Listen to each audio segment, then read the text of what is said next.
எங்க அப்பா கேட்டாரு, கடவுள் தரிசனத்துல கிறிஸ்துவர்களுக்கும் இந்துக்களுக்கும் என்ன வித்தியாசம் தெரியுமாடான்னு. உங்களை மாதிரி தான் நானும் முழிச்சேன்.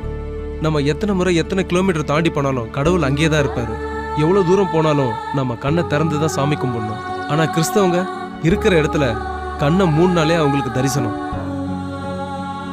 மனசுல இருக்க கண்ணு மூடி இருந்தா முகக்கண்ணை திறந்துகிட்டே தான் கடவுளை பார்க்கணும். மனக்கண் திறந்து இருந்தா முகக்கண்ணை மூடிக்கிட்டே கடவுளை தரிசிக்கலாம். நம்ம கண்ணை திறந்து பார்த்தாலும் சிலையா நிக்கிற கடவுள், அவங்க கண்ணை மூடி இருந்தாலும் உயிரோடு இருக்கிற கடவுள். நீங்க போய் அர்ச்சனை பண்ணிட்டு வந்துருங்க, நான் இங்கே இருக்கேன். வா தேவி. போங்க. நான் வரலம்மா. ஏய் போங்க. ஏன் வரலன்னு சொல்ற? அடி வாங்குவ. வா.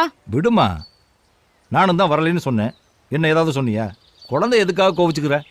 நீங்க போயிட்டு வாங்க, நான் குழந்தைய பாத்துக்கிறேன். ஏன் வரமாட்டேங்கிறான்னு தானே கேட்டுட்டு இருக்கேன். ஏண்டி வரல? சொன்னா திட்டுவீங்க பாட்டி. நீ சொல்லுடா கண்ணா, பாட்டியை நான் பாத்துக்கிறேன்.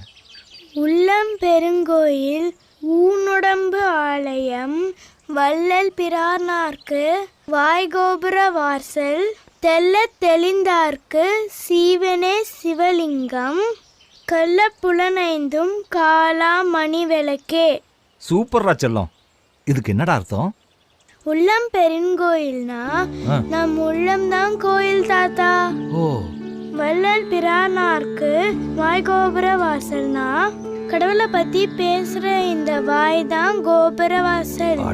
தெல்ல தெளிந்தார்க்கு சிவனே சிவலிங்கம்னா கடவுளை பத்தி யாருக்கு தெளிவா தெரிஞ்சிருக்கோ அவங்க வாழ்க்கையதான் சிவலிங்கம்.